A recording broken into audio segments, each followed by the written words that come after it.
Capítulo 94. El amor de Dios al pueblo elegido, signo del amor conyugal. Nos encontramos ante el texto de la carta a los Efesios 5:22 al 33, que ya desde hace algún tiempo estamos analizando debido a su importancia para el problema del matrimonio y del sacramento. En el conjunto de su contenido, comenzando por el capítulo primero, la carta trata sobre todo del misterio que está escondido desde los siglos en Dios. Como es un don destinado eternamente al hombre, bendito sea Dios y Padre de nuestro Señor Jesucristo, que en Cristo nos bendijo con toda la bendición espiritual en los cielos, por cuanto que en Él nos eligió antes de la constitución del mundo, para que fuéramos santos e inmaculados ante Él, y nos predestinó en la caridad a la adopción de hijos suyos por Jesucristo, conforme al beneplácito de su voluntad para la alabanza de la gloria de su gracia, y por esto nos hizo gratos en su amado. Efesios 1 del 3 al 6. Hasta ahora, se habla del misterio escondido desde los siglos, Efesios 3 al 9, y esto está en Dios. Las frases siguientes introducen al lector en la fase de la realización de ese misterio en la historia del hombre. En este caso a ustedes que escuchan, los introduce porque no están leyendo, están escuchando. Continuando con la lectura. El don destinado a él desde los siglos en Cristo se hace parte real del hombre en el mismo Cristo, en quien tenemos la redención por virtud de su sangre, la remisión de los pecados según las riquezas de su gracia, que superabundantemente derramó sobre nosotros en perfecta sabiduría y prudencia. Por estas nos dio a conocer el misterio de su voluntad conforme a su beneplácito, que se propuso realizar en Cristo en la plenitud de los tiempos, recapitulando todas las cosas, las de los cielos y las de la tierra, en él. Efesios 1 del 7 al 10. Así el eterno misterio ha pasado del estado del ocultamiento en Dios a la fase de la revelación y realización. Cristo, en quien la humanidad ha sido desde los siglos elegida y bendecida con toda bendición espiritual del Padre. Cristo, destinado según el designio eterno de Dios para que en él, como en la cabeza, fueran recapituladas todas las cosas, las del cielo y las de la tierra, en la perspectiva escatológica, revela el misterio eterno y lo realiza entre los hombres, y por esto el autor de la carta a los Efesios, en la continuación de la misma carta, exhorta a aquellos a quienes ha llegado esta revelación y a todos los que la han acogido en la fe, a modelar su vida en el espíritu de la verdad conocida. De modo particular exhorta a lo mismo a los esposos cristianos, maridos y mujeres. En la máxima parte del contexto, la carta se convierte en una instrucción, o sea, una parenesis, y el autor parece hablar sobre todo de dos aspectos morales de la vocación de los cristianos, haciendo sin embargo referencia continua al misterio que ya actúa en ellos gracias a la redención de Cristo, y obra con eficacia sobre todo en la virtud del bautismo. Efectivamente así escribe: en él también ustedes, que escuchan la palabra de la verdad, el evangelio de nuestra salud, en el que ustedes han creído, fueron sellados con el sello del Espíritu Santo prometido. Efesios 1:13. Así pues, los aspectos morales de la vocación cristiana permanecen vinculados no sólo con la revelación del eterno misterio divino en Cristo y con su aceptación en la fe, sino también con el orden sacramental que, aun cuando no aparezca en primer plano en toda la carta, sin embargo sí parece estar presente en ella de una manera discreta. Por lo demás no puede ser de otro modo, ya que el apóstol escribe a los cristianos que mediante el bautismo se harían miembros de la comunidad eclesial. Desde este punto de vista, el pasaje de la carta a los Efesios capítulos 5, 22 y 23, analizado hasta ahora, parece tener una importancia particular, efectivamente porque arroja una luz especial sobre la relación esencial del misterio con el sacramento y especialmente sobre la sacramentalidad del matrimonio. En el centro del misterio está Cristo. En él, precisamente en él, la humanidad ha sido eternamente bendecida con toda bendición espiritual.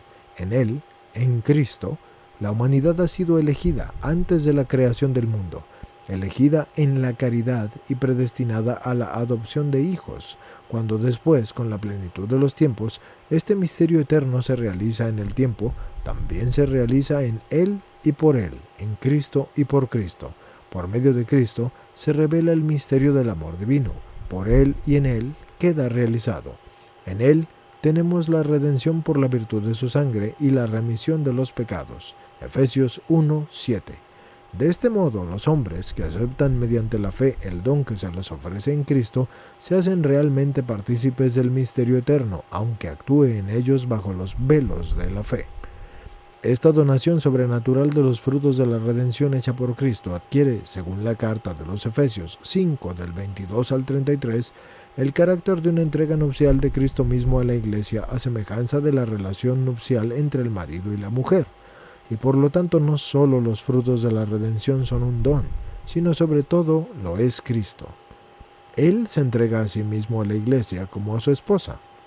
Debemos preguntarnos si en este punto tal analogía nos permite penetrar más profundamente y con mayor precisión en el contenido esencial del misterio, y debemos hacernos esa pregunta tanto más cuanto a que ese pasaje clásico de la carta de los Efesios 5, 22 y 23 no aparece en abstracto ni aislado, sino que forma una continuidad en un cierto sentido, una continuación de los enunciados del Antiguo Testamento que presentaban el amor de Dios Yahvé al pueblo de Israel elegido por él, según la misma analogía.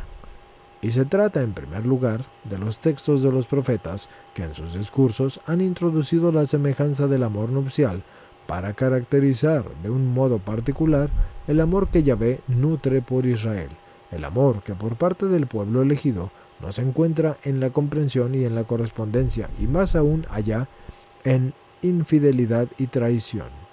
La manifestación de infidelidad y de traición fue ante todo la idolatría y el culto a los dioses que eran extranjeros.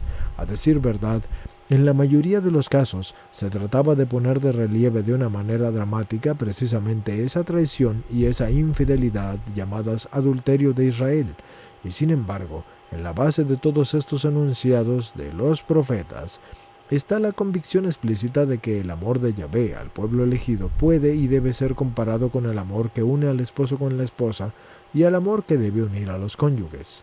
Así que convendría citar aquí numerosos pasajes de los textos de Isaías, Oseas, Ezequiel, y algunos de ellos ya se han citado anteriormente, al analizar el concepto de adulterio, teniendo como base las palabras que pronunció Cristo en el Sermón de la Montaña. No se puede olvidar que al patrimonio del Antiguo Testamento pertenece también el Cantar de los Cantares, donde la imagen del amor nupcial está delineada, y es verdad, sin la analogía típica de los textos proféticos que presentaban en ese amor la imagen del amor de Yahvé a Israel, pero también sin ese elemento negativo que en los otros textos constituye el motivo de adulterio, o sea, de infidelidad. Así pues, la analogía del esposo y de la esposa que ha permitido al autor de la carta de los Efesios definir la relación de Cristo con la Iglesia posee una rica tradición en los libros de la Antigua Alianza. Analizando esta analogía en el clásico texto de la carta a los Efesios, no podemos menos que remitirnos a esa tradición. Para iluminar esta tradición, nos limitamos de momento a citar un pasaje del texto de Isaías. Dice el profeta: «Nada temas, que no serás confundida, y no te avergüences, que no serás afrentada. Te olvidarás de la vergüenza de la juventud, y perderás el recuerdo del oprobio de tu viudez, porque tu marido es tu hacedor, que se llama Yahvé Sebaot, y tu Redentor es el Santo de Israel, que es el Dios del mundo y el Dios de todo. Sí, Yahvé te llamó como a mujer abandonada y desolada, la esposa de la juventud. ¿Podrá ser repudiada? Dice tu Dios, por una hora, por un momento te abandoné, pero en mi gran amor vuelvo a llamarte. No se apartará más de ti mi misericordia, y mi alianza de paz será inquebrantable, dice Yahvé que te ama». Isaías 54, del 4 al 7 y 10. En el próximo capítulo comenzaremos el análisis del citado texto de Isaías.